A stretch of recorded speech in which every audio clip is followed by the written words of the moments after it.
So when we look at Charlie Lee, he's very similar to a CEO of a company. Okay, so just say he's the CEO of the company. If any CEO sold all his stock in a company, they'd be like, "What's wrong? There must be a red flag. The company's going under." Like this is very similar to the guy Kevin Plank who sold his Under Armour stock, and then like 3 weeks later the stock plummeted because he had some insider information about their guidance and earnings. So it's kind of like you can look at it either way. I can understand and I empathize and sympathize with Charlie Lee's point of view. I think yes, he could run the company better if he doesn't have any skin in the game. But it makes you kind of shake your head, be like, what does he really know about cryptos or Litecoin if he's selling his whole position? And as we can see, it's gone down in half. It's gone from 328, hit 160 the other day. So you guys can make your own judgment. Like Kramer a lot of times goes through the facts and says, you can choose what you think. I think it's amazing. It's a big deal that he sold all his Litecoin. Yes, I agree with him that he can run his company better. But I think, it's kind of hard. It's like saying I run Alpha Shark and I don't look at the revenues and I shouldn't care because I can run the company better if I don't look at revenues. And that's not true at all. I look at the revenues every single day. I run a report. So just form your own opinion. It is already on Coinbase. So I think everything on Coinbase is initially overbought. And you guys can make your own judgment of that. Bad and good. Every good there's a bad, every bad there's good. The good is it's on Coinbase. So it will continue to get bad. The bad is it's overbought. Okay. Every crypto that's on Coinbase is overbought. Hypothetically speaking, if there's more coins added on Coinbase, then most likely they'll rotate out of the ones that are long. So let's say next week Dash goes on to Coinbase. Not really realistic, but let's say Dash goes on to Coinbase.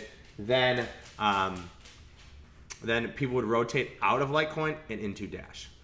And also, it hasn't had any scaling problems, which is good, but it could have scaling problems in the future. Okay, we never know how much scaling problems we're going to have. So far, so good, but the best is already out there. So all the good news is factored in. If it starts having scaling problems, then it could have a little bit of a sell-off. Competition in the space. So in the crypto world, it competes against a bunch of names, and I couldn't run as... I was trying to just remove Litecoin from here, but I couldn't. So you have to remove Litecoin. Doesn't compete against itself. But competition: Ethereum, IOTA, Dash, Monero, Ripple, Rayblox, Bitcoin Cash, Zcash. The bigger ones, which I consider currencies, are Dash, Monero, Zcash, Bitcoin Cash. It also competes against Bitcoin, obviously, and it also competes against PIVX. So anything that is basically what I call a currency token, it competes against them. Charts. So here's a chart versus Bitcoin. So when we show you the charts of these, I love the fact that I have the Bucks score in here. They lost that game too. What I always like to look at is the performance. Two things: the cryptocurrency's performance and the performance versus Bitcoin. And this is going to be about as flat as you will see a chart. So 0 means it runs 1-to-1 with Bitcoin. And you can see it's kind of a range here where it's never gotten past about 60% performance and then 60% here. So if you compared it to a stock, this is a trading range. So maybe if Litecoin outperforms Bitcoin, you start selling some of it up here at that 60%. And then if it goes down too much, you start scooping some of it down to about 40%. So traders, if you're a technical analysis guy, which Jonathan does a great job of technical analysis, you can be looking at these levels. And some people trade, I like to look at Litecoin versus USD, but some people like to trade Litecoin versus BTC. And they say, where does it find support and where does it find resistance, okay? So if you're a big technical guy and you looked at this chart, this is very similar to trading at like a trading range stock, okay? So if it outperforms Bitcoin, let's say you're long Litecoin, and it's up to that level, okay? It's a sell. If it gets down to this level, it's a buy, okay? So, this is gonna be as close to Bitcoin as anything can run. Ripple was like all the way up here as a performance. Okay, chart here, we got up to about 400. My buddy, a good friend of mine, bought it at 280, and then I told him not to buy it. I told him there's better opportunities out there. He wanted to buy it, and went up to 400. at 380 maybe, and now it's down to 190. So if he never sold any of it, he would be down almost a third of his money so far. So glad I told him not to buy it. And my portfolio has done really, really well. So buy levels here, guys. We'll talk about this on the next slide. You know, Litecoin, sure, I like it, but you guys got to take into consideration how much it's run. Okay, it ran from 90 to 360, and the only reason it ran that much because it's on Coinbase, and then Coinbase is getting customers. Like I say, guys, when I have 22-year-old girls texting me, asking me what this Litecoin thing is and should they buy it, kind of shakes your head because a lot of people do not understand the projects.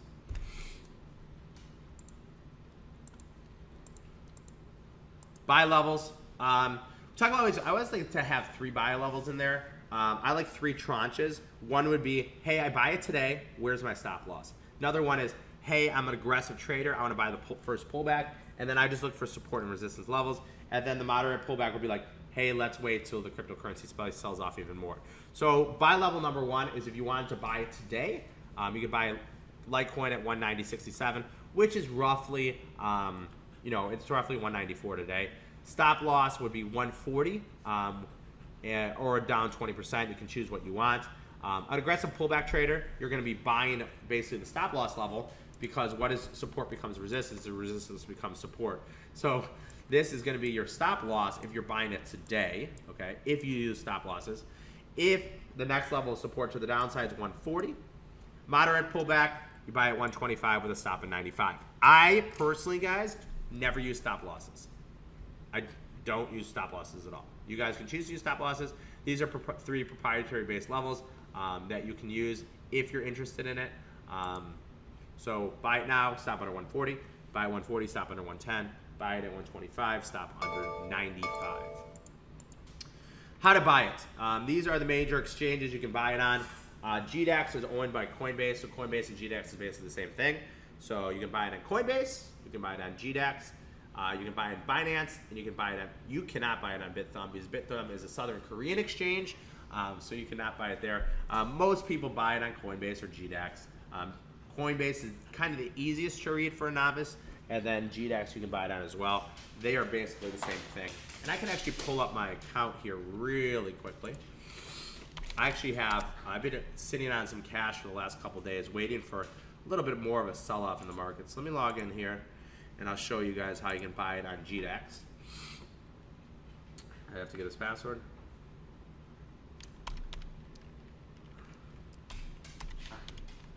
Okay. So as you can see, I have cash in this account. I have $8,000. So what I would do is I go to products, and these are the 3 products you can trade: Bitcoin, Bitcoin Cash, Ethereum, and Litecoin. So let's say I went to Litecoin versus USD, and let's say I wanted to buy $100 worth. I could do a market order, which means I'm going to buy the offering. Let's say I wanted to put a limit price in. So the amount would be $190.50. And I would buy, and then I can place buy order. So I'm putting a place to buy under the market. Okay. I'm not trying to buy 190. I'm trying to buy 1 Litecoin. That's why I said I had insufficient funds. So I'm trying to buy 1 Litecoin at 190.50. I can place the order, and you can see it here on the right. So it's an open order here in Litecoin. I'm trying to buy 1 Litecoin at 190.50. So thing is, which is really cool here, you can use limit orders. So you don't have to just buy the offering. You can do limit orders as well. Okay. Crypto score, I gave it a 78. So I think it's better than Ripple. I think I gave Ripple a 72.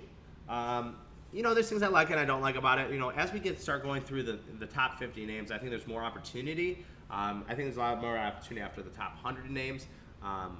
But 78 out of 100 was my score. In conclusion, Litecoin is bigger and better version of Bitcoin since it's a hard fork. Since it is on Coinbase, it is probably overpriced and probably will be sold once new coins are listed on Coinbase. There is a bunch of competition in the space.